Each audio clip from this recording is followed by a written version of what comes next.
En direct sur Facebook, sur la page de Géoplenaire. J'espère que vous êtes abonnés, sinon je vous invite à le faire. On est en direct du parc du Mont-Royal pour parler de plein air automnal. Si vous voyez derrière moi, il y a des couleurs. J'aurais aimé vous montrer la sculpture là-bas, mais malheureusement, il y a trop de soleil en arrière, pas assez en avant, fait qu'on ne peut pas le voir. Je suis Alain Mécanage, je suis rédacteur en chef du magazine Géoplenaire, auquel je vous conseille chaudement de vous abonner. On a d'ailleurs un nouveau numéro qui sort en kiosque la semaine prochaine, qui est excellent. Guide d'achat sur les nouveautés pour l'automne et l'hiver, pour le ski, la raquette, la randonnée, tout ce que vous voulez. C'est tout dans le magazine. On a des super escapades réalisées entre autres par Martine Letarte, notre collaboratrice chevronnée en plein air. Martine, bonjour. Bonjour, Ça va Alain. bien? Oui, ça va très bien et toi? Ça va bien, merci. Et on a avec nous Gabriel Boutet qui est, là je cherchais le titre officiel, idéateur, concepteur, penseur, designer, oui, designer. D'un casque dont on a entendu parler, en tout cas moi je l'ai vu, je pense dans la presse il y a quelques semaines, un casque qui s'appelle Kupol, K-U-P-O-L, donc Tout à fait, oui. c'est une espèce de jeu de mots qui est sur Kickstarter en ce moment. Exactement. C'est un casque qui est assez particulier, il y a quelques particularités, disons qu'on ne trouve pas ailleurs, notamment il est imprimé en 3D. Oui, premier casque au monde imprimé en 3D, en fait, on est les premiers à le réussir. Il y en a d'autres qui ont probablement essayé dans le passé, mais ça ne s'est pas fait. Okay. Donc, on est les premiers à avoir réussi la chose. Est-ce que ça permet de faire des choses qu'on ne pourrait pas faire avec un processus de fabrication traditionnel? Tout à fait. Plusieurs choses. La mousse, c'est un isolant thermique. Donc, déjà en partant, on a une problématique de résoudre avec la chaleur. Bon, à l'effort, tout ça, on a chaud. L'impression 3D, ça permet de faire des structures ouvertes qui permettent d'évacuer la chaleur. Ça, c'est le premier point. Deuxième des choses, on peut faire plusieurs dimensions, en fait. Donc, le fit, c'est toujours important dans un casque. Donc, on peut se lancer dans beaucoup plus de dimensions. On a moins d'outillage à payer, donc c'est beaucoup plus versatile à ce niveau-là. OK. Donc, ça, c'est un des points. Ensuite de ça, il y a aussi la capacité d'avoir des choses qui sont beaucoup plus complexes comme système. On n'est pas limité dans, justement, là, tous ces détails de manufacture. Donc, on peut aller beaucoup plus loin dans notre conception. Moi, je disais que c'est pratiquement plus sécuritaire. Là, tu peux aller dans des trucs plus innovants, plus sécuritaires que ce qui est vraiment production de masse. Tout à fait. En fait, la sécurité, c'est sûr qu'on se conforme tous à la même norme, mais chaque compagnie essaie d'aller plus loin à l'interne pour offrir des solutions plus adaptées pour le futur, je dirais. Donc, effectivement, l'impression 3D, selon moi, c'est la meilleure plateforme pour nous amener vers le futur des casques. OK. Parlons du futur des casques. C'est un casque qui pourrait être mis en marché si vous, évidemment, remportez votre campagne de sociofinancement. Quand on fait une campagne comme ça, on présente les avantages, les particularités. Qu'est-ce qui distingue votre casque à part le processus de fabrication? On a un système rotationnel qui est assez innovateur, en fait. Donc, le rotationnel est devenu maintenant un sujet assez chaud. Okay. Donc, on veut absolument traiter les impacts pas qu'en linéaire. Donc, il faut absolument avoir quelque chose qui va venir permettre à la tête de venir bouger par rapport au casque.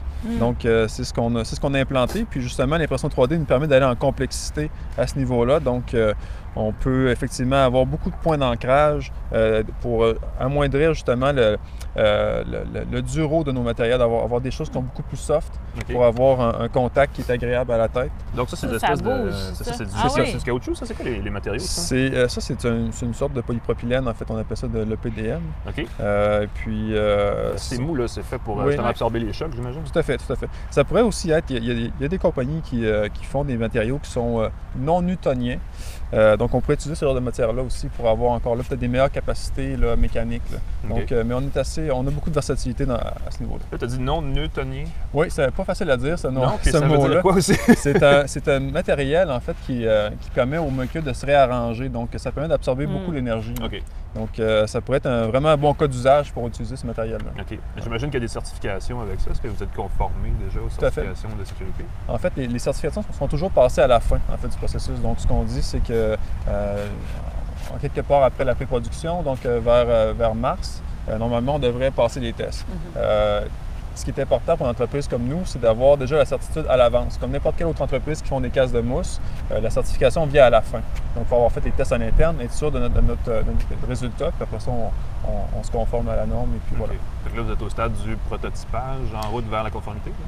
Exactement. Donc, c'est ça. En ce moment, c'est un prototype que j'ai dans les mains, mais un prototype quand même assez avancé parce qu'on a la vraie méthode de manufacture. Juste à avoir vraiment les vraies pièces de finition. Donc, normalement, ça va être des pièces qui vont être injectées, comme n'importe quel produit sur le marché. Donc, notre valeur ajoutée, c'est vraiment au niveau du cœur, puis des solutions de sécurité, en fait. Okay. Donc, Mais je t'écoute parler, tu n'es pas à ton premier design de casque. Là. Tu fais ça depuis longtemps dans la vie. Oui, ça fait quand même un certain temps. Donc, ça fait 8 ans que je fais des designs de casques pour d'autres entreprises. Et puis, c'est vraiment ça qui m'a donné l'envie d'aller plus loin là-dedans. Parce que je me disais, bon, à chaque année, on refait des nouveaux casques, mais qu'est-ce qu'on amène de nouveau, en fait? Puis ça, c'est vraiment ça qui me drive, d'amener de l'innovation. Il ne faut pas refaire la roue, il faut aller plus loin. Donc, c'était ça mon objectif là-dedans. Ouais. Est-ce que ça permet, j'imagine qu'il doit être un peu plus léger aussi que la plupart des casques du même genre? Plus léger en tant que tel, oui, mais ça dépend toujours du ratio, de la densité de matériel qu'on a dans notre casque. Okay. Les casques qu'on propose en ce moment sont des casques assez denses. Donc, on a beaucoup de matière, on est très uniforme dans la protection. Donc, si on se compare avec des casques de route, on peut atteindre des fois des 180 grammes, même ça s'est vu là, dans les casques de route. Mais ça fait souvent des casques qui ont une protection qui est plus ou moins uniforme partout parce qu'on a beaucoup de canaux d'aération, ces choses-là. Donc, ça vient un peu nuire à cette uniformité-là. Les casques passent quand même la norme, mais ça ne veut pas dire qu'on atteint le niveau suprême de protection. Okay. Toi, c'est juste vélo de montagne? Ça, c'est un casque qui est assez versatile. Donc, c'est un casque qui pourrait... Là, c'est un coloris qui est plus urbain, je dirais, celui-là. Mais normalement, on pourrait aussi utiliser ce casque-là dans des conditions de route et dans des conditions de vélo de montagne. Okay. Donc, on a voulu faire un casque qui allait rejoindre le maximum de cyclistes pour notre premier produit, en fait. Ça, ce que j'ai dans les mains, c'est ça qu'il y a ici à l'intérieur. Exactement, c'est ça. En fait, ça, c'est un échantillon d'un... C'est pas plein, c'est pas un matériau plein. Là. C'est ça, c'est extrêmement vide, en fait. Ça a le même poids que la mousse. C'est vraiment la même densité. Donc, le défi là-dedans, c'était d'arriver avec une structure 3D qui allait absorber autant que la mousse, avec le même poids que la mousse. Okay. Ce qui n'est vraiment pas évident à faire. Ouais. Donc, c'est ce qu'on a réussi à faire, puis c'est ce qui nous a permis d'aller plus loin dans la conception. Ah, ça, c'est intéressant. Tu parlais de coloris, j'imagine que vous avez différents modèles ou entre différentes versions de ce modèle-là sur votre site, sur la page de Kickstarter? Tout à fait. On en a 4 en fait pour ce qui est de l'aspect sport, puis on en a 3 pour ce qui est de l'urbain. Okay. Donc, on essaie d'offrir le maximum de possibilités, tout en étant quand même assez conservateur parce qu'on ne veut pas dans le futur, c'est quand même une certaine complexité de gestion. Donc, on veut en offrir au maximum pour nos clients, tout en étant réaliste. Est-ce que ça vous permet, parce que là, Kickstarter, souvent, c'est des petites, c'est des gens, c'est des petites équipes, en fait, des petites entreprises qui ont des projets. Ça peut être aussi, il y a souvent des entreprises qui s'en sortent comme un outil de marketing, qui ont déjà un produit en chantier, puis ils veulent juste en faire parler. Vous en êtes où par rapport à tout ça? On est un peu entre les deux, je dirais. Okay. Donc, c'est sûr que pour nous, c'est une validation de marché. On voit comment le marché répond. Puis à date, on a une bonne réponse. C'est sûr que nos objectifs sont quand même assez élevés. Donc, c'est un gros montant que vous allez chercher, 100 000 $. Relativement, parce que c'est un produit haut de gamme. C'est quelque chose qui est quand même très nouveau. Je pense qu'il y a de l'évangélisation à faire auprès des gens. Donc, on est quand même satisfait de ce qu'on a fait à venir jusqu'à date. Mais on regarde quand même qu'est-ce que le futur va être fait. Puis il y a bien des possibilités d'un point de vue intégration dans des casques de mousse, aussi de nos technologies. Donc, on va essayer de vraiment aller toucher le maximum de gens avec ce qu'on fait comme innovation. Ouais. Est-ce que vous avez la volonté de faire, au-delà du casque, ensuite d'autres produits dans le même genre avec la même technique? Tout à fait. Ça peut être des casques de moto. Parce que le problème de la chaleur est quand même assez important dans les casques de moto. Donc, effectivement, on va essayer d'aller vers là. Puis, dans d'autres choses probablement aussi. Donc, on ne sait pas encore de tout ce qui est fait le futur, mais on est quand même très ouvert à ce niveau-là. Un casque de ski, moi j'aimerais ça, un casque de ski qui fait de la gueule, là, qui est imprimé 3D, ça serait bien. On va travailler fort là-dessus. Ouais. Peut-être pour l'année prochaine. Peut-être l'année prochaine, on va beaucoup de boulot sur la table. Ouais. Si les gens veulent savoir plus d'informations là-dessus, là, je sais que vous êtes sur Kickstarter, mais il faut encore le googler. Y a-t-il une adresse facile où on peut aller? Facile, coupole.ca, donc kupol.ca. C'est quoi les forfaits, disons, pour acheter sur Kickstarter? C'est quoi les prix? C'est actuellement, on est à 239 $ canadiens. Okay. Donc, c'est une réduction d'environ 40 % par rapport à notre coût en tablette. Donc, c'est sûr que c'est pas un casque qui est dans la catégorie des casques pas chers. Ouais. C'est un casque haut de gamme. Au Québec? Fait au Québec, en partie, je dirais conçu au Québec, parce que ce qui est difficile de nos jours, c'est vraiment l'aspect main-d'œuvre, l'aspect aussi, je dirais, des disponibilités des équipements, assemblage, etc. Il y a quand même beaucoup de défis. Donc, c'est sûr que la manufacture asiatique reste quand même une option assez intéressante pour ça, parce que c'est un défi de faire au Canada. Donc, pour l'impression 3D, ça se fait plus en Asie? Je dirais qu'il n'y a pas vraiment de lieu spécialisé là-dedans. On pensait à prime abord que ça pourrait nous amener à le faire au Canada. Tout le monde aime cette idée-là, c'est définitif.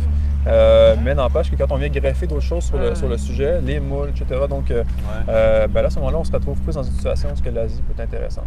Je sais qu'il y a du souplesse là-bas dans la production, dans la manufacture qui permet justement à des startups qui sont sur Kickstarter d'aller là et de produire des choses qui sont un peu hors du cadre normal. Oui, c'est sûr. Il y a tellement de choses là-bas, c'est ça. Mais je pense que la conception, ça va rester notre force. Puis on va essayer autant que possible de contrôler tout ça jusqu'à la dernière seconde. Puis je pense que ça ne sera pas un problème pour faire ça. Ouais. Alors, ça de bonne chance. En tout cas, ça va être. Là, c'est en campagne de financement en ce moment. Ça se termine bientôt. Ça se termine dans 16 jours. Est-ce qu'il va y avoir un Indiegogo après, comme une autre plateforme? C'est sûr que c'est une possibilité. Beaucoup de gens font ça, là, continuer sur Indiegogo. Ouais. Si on termine comme en fait avec le montant, effectivement, on va y aller en Indiegogo. Tout ça pour un. Disons que moi, j'achète, là, puis je vais avoir mon casque. Quand est-ce que je peux m'attendre à le recevoir?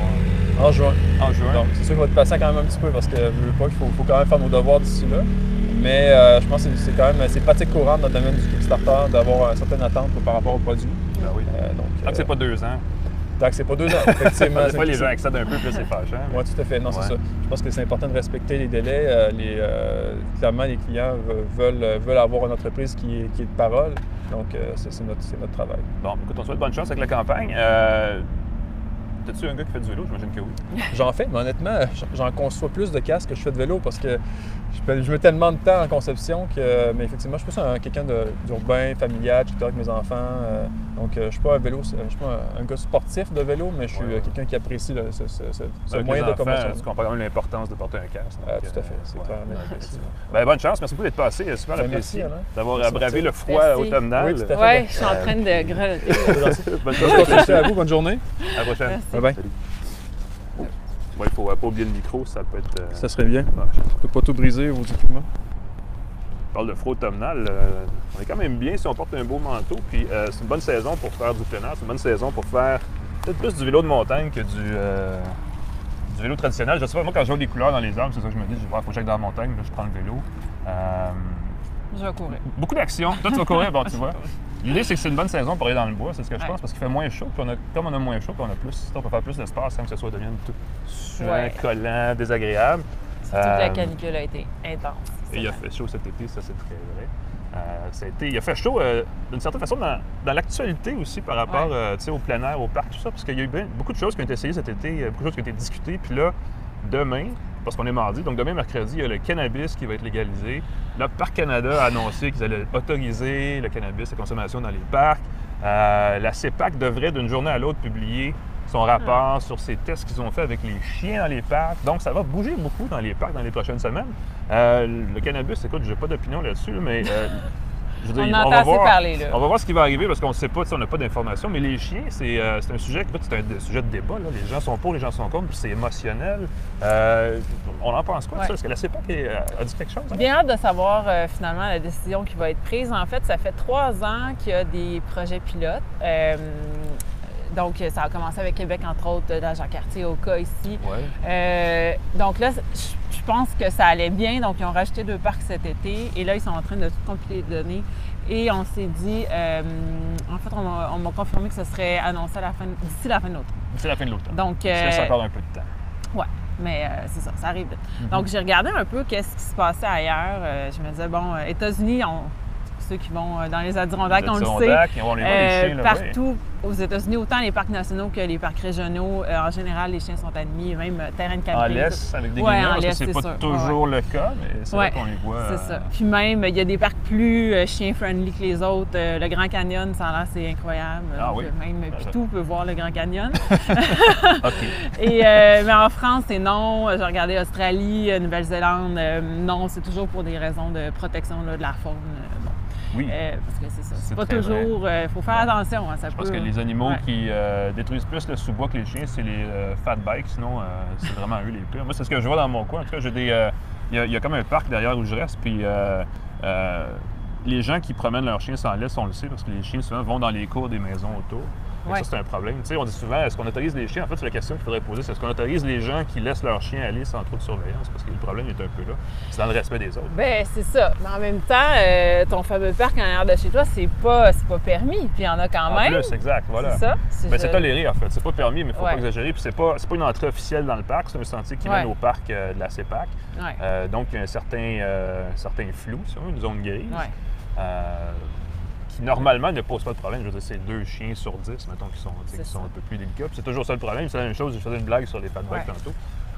C'est pas la façon dont on fait du plein air, c'est pas le comportement général, c'est les cas qui sortent un peu de la norme, qui sont embêtants. Puis c'est là-dessus où la CEPAC devrait se prononcer. J'ai hâte de voir ce qu'ils vont dire. Oui, c'est ça. En fait, je pense qu'un de leurs préoccupations, c'était aussi une question d'accessibilité.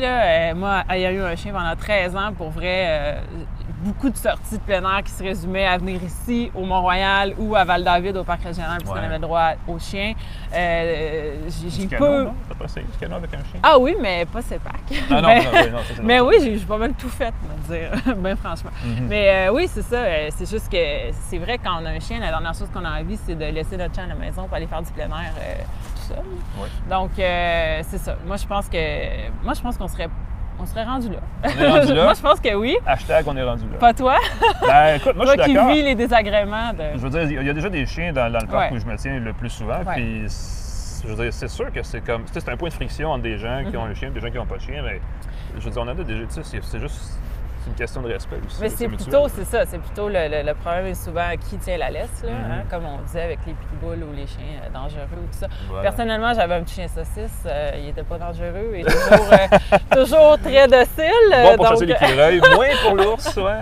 C'est ça, ouais, c'est ça. Mais bref, non, je pense que ça pourrait amener de plus en plus de gens dans les parcs encore au Québec, faire plus de plein air. Sinon, même les campings, moi, c'est ça, on le sait, mais souvent les places où on a le droit, là, c'est tous les propriétaires de chiens se ramassent là, on le voit. Là, quand on arrive soudainement, je suis allée justement pour une escapade à la vallée du Bras-du-Nord il n'y a pas si longtemps.